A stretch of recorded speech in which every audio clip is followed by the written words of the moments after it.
So, no introductions needed. Here I am. Thank you for sticking around till the end of this long workshop. We have another one coming up, so I appreciate you not escaping early.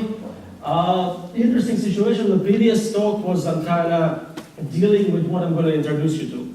So if you have a time machine, use it. This is going to make a lot of sense.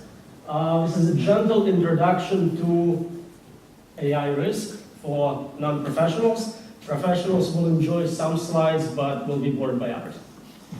I'm Roman Yampolsky. I do research on AI safety. If you want to learn more, you're free to follow me on Twitter and follow me on Facebook. And I always say, don't follow me home. It's very important. That being said, let's start from the very beginning. Some statements we all can agree on. The way we defined artificial intelligence for many years, the research we initially were not very successful with, but successful with in recent years, is here. We have translation machines, we have machines for driving us around. There's a lot of interesting AI technology which is already available. I think it's not a very controversial statement. I'll move on. We also know how to make bodies for those machines. It's not as interesting or important, but if we ever need to, we can create robots and combine brains and bodies. We'll have some sort of intelligent agent. At this point, the interesting question is, of course, what happens next? And as you can probably guess, I suspect that the next step is some sort of super intelligent system, something much better than we are at thinking. Why do I think that? So previous presentation gave you some doubt. I'm optimistic in that regard because of really unprecedented resources we have for that now. We really have billion-dollar projects in reverse engineering human brain, in investing in AI development. There are amazing companies hiring world's smartest people to work on this problem. It'd be really, really interesting if they never succeeded. Just failed miserably, all of them. There is also academic conferences on the subject, there are publications. So it seems like research on general intelligence is a legitimate field of investigation, which was not the case maybe a dozen years ago. Of course, at that point, everyone wants to know how soon it will happen, and I don't really know. I don't do research on predictions. There are other people who do this type of work. One very famous person doing it is Director of Engineering at Google, Ray Kurzweil, and he does this nice projection charts showing how computational power mapped on, simulating different types of brain from mouse to humanity comes at different points in time. Something between 2023, 2045 is what he talks about. I'm not against those numbers. Main points of my talk will be true no matter whatever it happens in that time frame or much later. It doesn't make a difference. You can accept those numbers or reject them. It doesn't really matter. Next, I'll tell you about different features of superintelligent systems which they are predicted to have and which make me worry about them. So obviously, from the definition kind, you suspect those systems are smart. What does it mean? In any individual domain, whatever it's playing games, trading stocks, they are much better than any given human. Supremely better, not even competitive.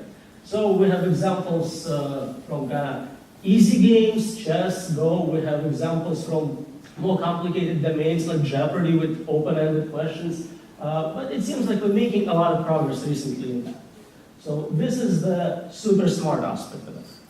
There is also the super fast component. We know computers are fast, but here I mean speed in terms of changing your environment in ways which you don't even notice. So for example, crashing the stock market and bringing it back up in such short amount of time, you didn't realize something happened. $1 trillion is wiped out, returned, and you don't have time to react to that. So we call it ultra-fast extreme events. There is also issues of super complexity. Technology is becoming much harder for us to understand and control. I found a picture of just controls panel from the modern airplane. Any of you are pilots? I'm not, I have to believe it's true. So this seems somewhat complicated. In case there is a problem, Even experienced pilots not always know how to deal with all the source code behind the system, how to interpret how the pilot's behavior, and we already had situations where it led to crashes. We frequently worry about machines becoming very controlling. And we think it's not a good idea, we should prevent that from happening. But the reality is that in many domains we already surrendered control. If you think about stock market, 85% of trades are done automatically.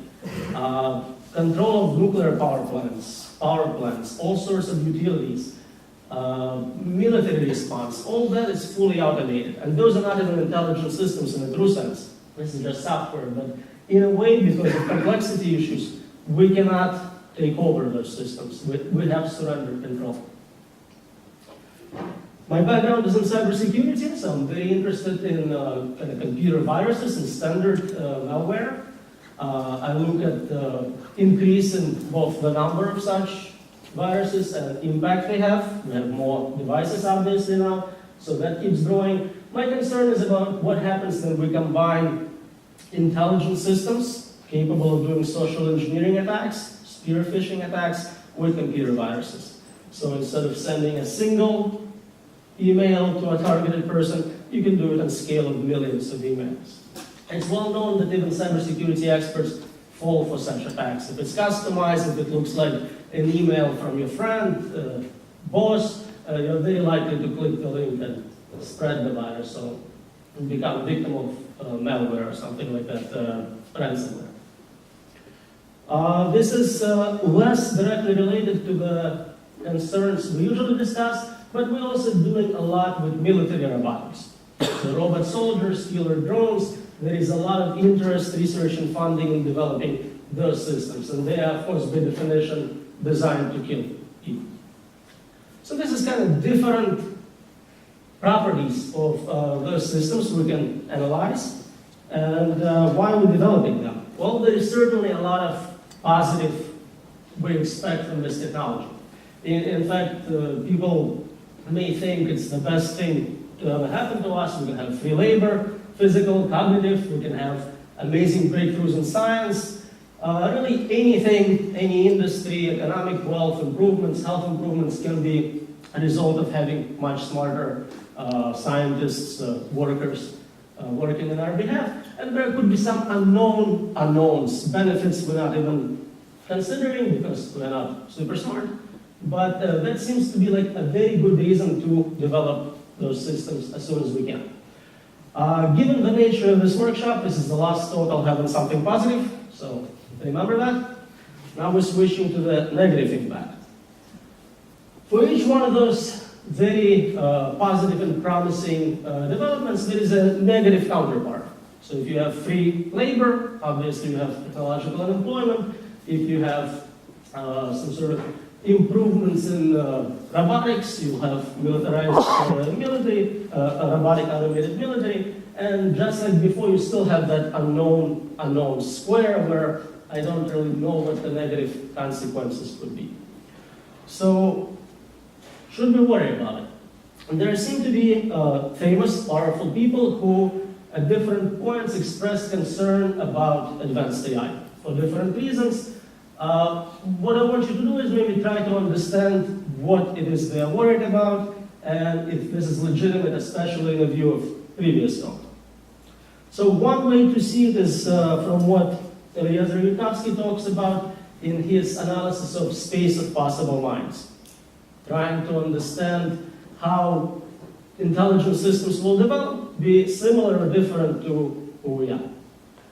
If you think about people in this room, people around you, supposedly we have a diverse crowd, different countries, different cultures, different beliefs, but in terms of our design, DNA, brain structure, we're all very similar. We can be on this pale blue dot right here, very small kind of set of different architectures, whereas the overall space of possible minds is an infinite universe. You can have really any configurations of those things, differing both in values, abilities, and so it's very unlikely that if you kind of just randomly generate a capable mind, you'll end up somewhere within that reasonable blue space where we still understand what's happening.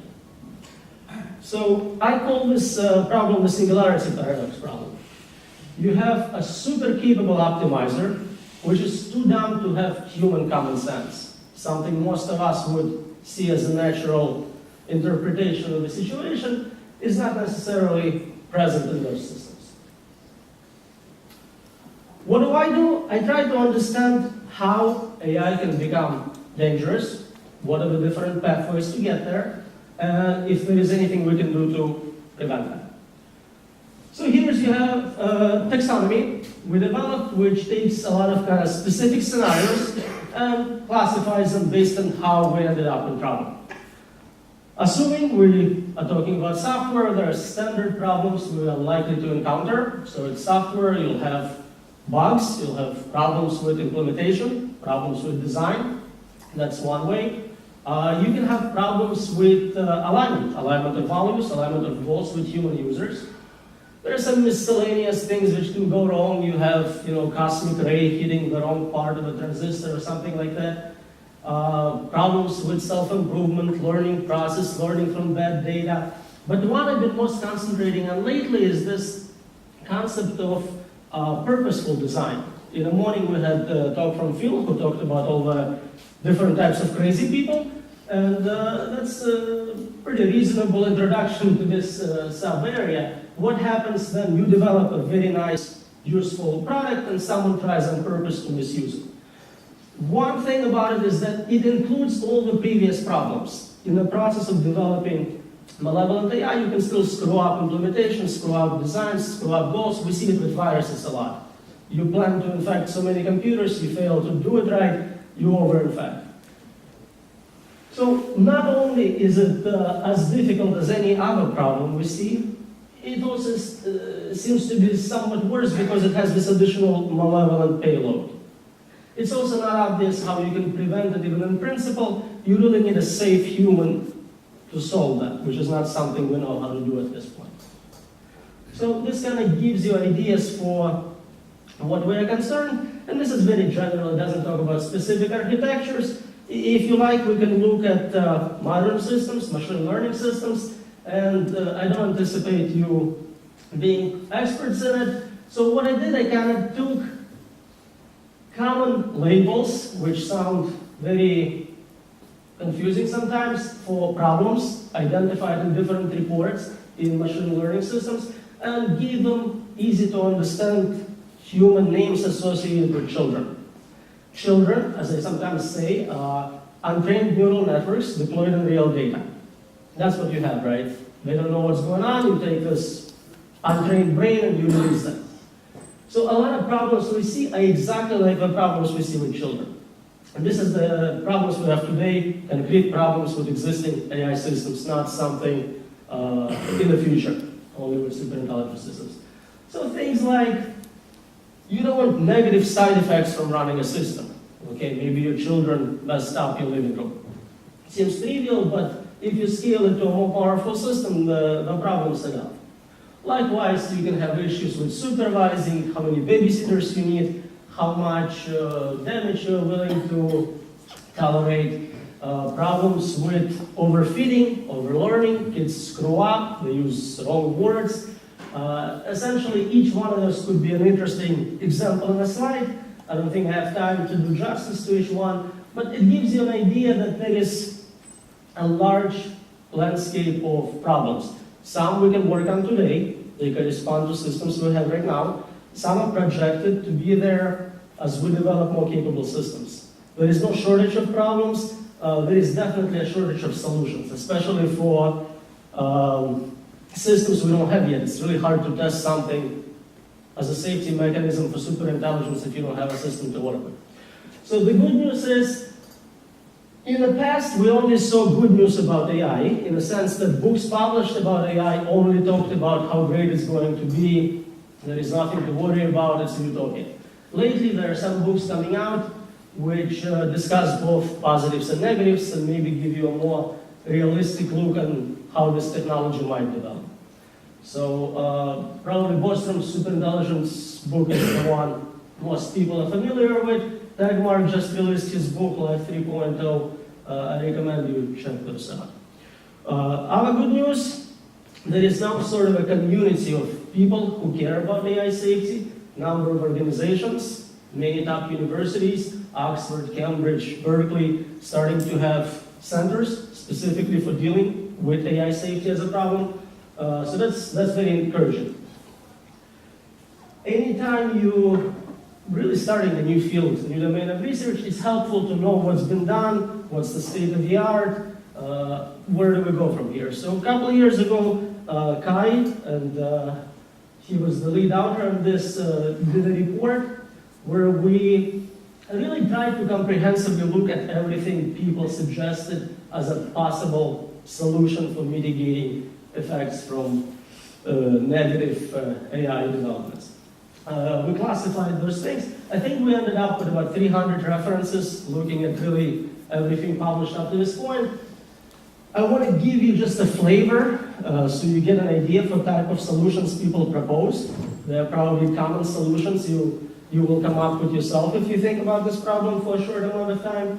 But if you're interested, definitely read the report. It's available, it's open access, and I think at this point it has about 13,000 reads, which is a lot for a field with 50 people in it. So happy about that. I'll start reviewing solutions. Here's the first one. I don't have a picture for it. People basically go, it's not a problem, it's not going to happen. If it's smart, it's going to be nice to us. For whatever reason, they don't want to deal with it. I don't like this approach. It's really hard to get funding for it, so I ignore this. Another option, you probably know who that is, right? Anyone? So that's Dr. Kaczynski, right? Harvard, PhD in mathematics. His solution was to kill computer scientists. For whatever reasons, I'm against that solution. It seems a bit extreme, but he definitely was one of the early people to kind of take this seriously as a problem. So while I completely disagree with his approach, at least that's a weight and the difficulty of the problem and seriousness.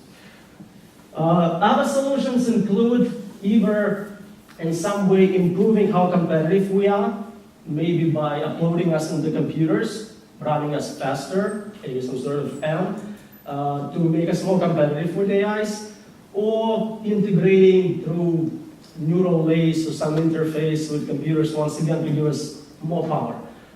This actually seems like it's a good idea and it might work in the sense of making us more competitive, but I'm not sure if it preserves us as humans. If you know a software program running in a computer somewhere at different clock speeds with no interest in food, you may not be part of the original definition of humanity, but that's identity philosophy, and I'm not sure I can do it justice in time given. Probably the most famous proposed solution is three laws of robotics, as the Asimov's literary tools for writing very interesting books. They are designed to fail, as you remember from the books, self-contradictory, ill-defined, and if you increase the number of laws to, let's say, 10, it still doesn't work, doesn't make a difference. So remember, that's very commonly suggested as we already have a solution to this problem, but in fact, it's not a solution. Some work I'm engaged in, some projects deal with formal verification and validation of software. It seems to be a very good way to make sure software is reliable, doesn't have bugs in it. It's expensive, it's hard to do, and we don't know how to do it for independent agents learning in novel environments. We know how to do it if you have specific decisions you have to make in a closed system, we're just checking you're doing it. So pretty much an open problem. There could be some limitations on how successful this approach could be in the long term, but it sounds promising. Another project we've been kind of involved in is creating tools to help AI researchers to test their systems in a safe environment, limit inputs, limit outputs, limit possibilities of social engineering attacks. So essentially we created a communication protocol where you decide on how much information the system can have access to for testing and development purposes. So that gives you kind of a high-level flavor for different solutions people propose. I'll start getting into my conclusions. One thing we can agree on as scientists is that we don't like being told what to do. We like to have freedom and independence, but we do kind of agree that certain type of research can be considered unethical. Biological weapons, certain types of chemical weapons, experiments on high-level primates, we kind of agreed that it's not a good idea, and maybe don't complain too much about being limited in this way. So a while ago, I published a paper where I suggested that maybe this development of superintelligent software is kind of in a similar category. In what way? We work in universities, and there is a need to request permissions to do research, especially medical research. You're not sure if it's going to harm someone, you fill out an application, hopefully get permission to conduct the research, and it's never been a case with software. In fact, at the time, it was completely insane to suggest that somebody needs permission to write software of any kind. But since we published on this, I think at this time, Google DeepMind, Lucid AI, and AGI Inc. already have AI ethics boards, even if we don't know too much about what's going on with that. So what I kind of suggest is that we can easily, or not so easily, but we can attempt to separate AI work into those two categories. Work which is very narrow domain, you're optimizing specific application, very beneficial, zero chance of it running away, self-improving, anything like that. Versus general intelligence research with the goal of scaling to any domain, cross-domain optimization, essentially working on a system which has potential of becoming quite dangerous. So I would suggest that for systems with such potential, we do recommend some sort of a review process, get second opinion, external recommendations on whether it's a good idea to proceed with this or not. Basically, at this point, as far as I know, no one in the world has a working AI safety solution. And no one has a prototype which is likely to work at scale. So it seems like it'd be a bit unethical to develop this unsafe product and release it. I'll get to conclusions. A while ago, I started collecting examples of how AIs fail. If you put them on a timeline, it seems like they are becoming much better at failing, and the impact is much worse. I predict this trend will continue as capacity of AIs improves. They will fail in more spectacular ways with more damage. We can argue about how typical those examples are. I try to concentrate on the ones where the failure was specifically in the domain of expertise of supposed AI system. But yeah, if you have one, I'll be very happy to hear from you. Send me a link, and I'll add it to the ever-growing timeline. If you want to read more about it, details, I have all the papers on my website or through Google Scholar. Feel free to grab them.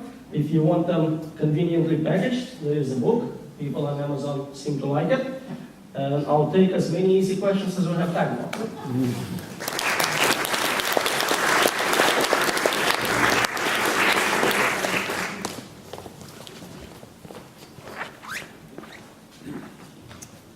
So, questions?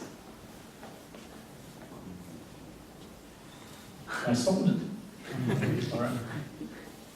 There's one over there. Sure. So our previous speaker made some points along these lines, and wondering the extent to which you agree with those remarks, and if there are any ways in which you might look at the topic differently. So narrow it down, which remarks? In particular, the skepticism about the superintelligence risk, and maybe also the state analogy, AI like a state, and what that means for the governance. So the first disagreement I kind of have is that this machine learning hill is somehow separate from the big problem mountain. We don't know that. It could be a very nice hill going all the way up. It seems like historically the very first solution proposed in the field of AI in like 1940s was an artificial neural network. We didn't have computers at the time, so we did it manually. Then we didn't have computing power, we didn't have data sets. Now we do, we scale it, we increase the number of layers. It seems to be working really well. It might continue scaling. You might have to be creative, add memory, but there is no reason to think a simulation of a human brain, if close enough, will not perform at the same levels. So this is my main disagreement. I didn't fully understand the state AI comparison. Okay, we can set Yeah. this Are we ready? Excuse me. What's your definition of intelligence that underlies all of this? So Shane Leck has a very nice paper. I think they survey something like 70 definitions of intelligence, and the merged definition is, and I'm paraphrasing, a system which is in any environment it's placed in will achieve its goals to the best possible given computational resources. So in other words, I can throw you on Mars, I can put you in a classroom, you're playing chess, it doesn't matter, you're going to be winning.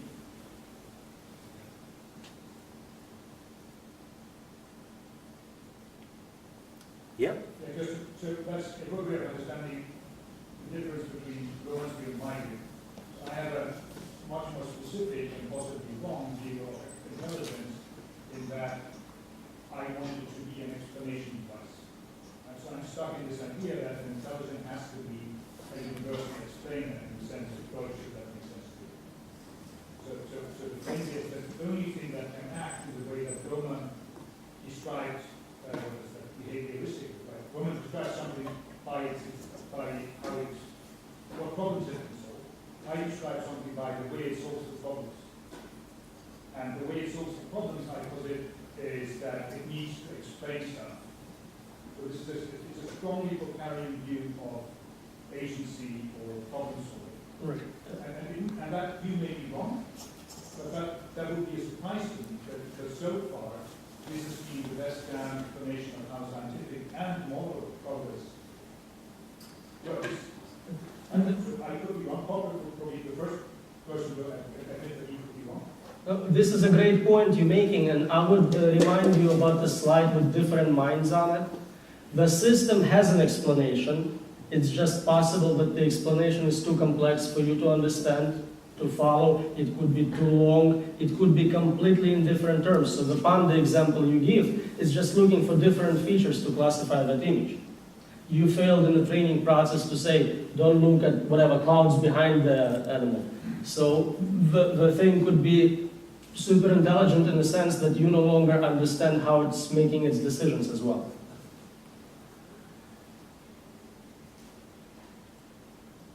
All right. Oh, yes, we got the question. Maya covered on the AI. Roman, you suggested we should have a better supervision of the development of HEI.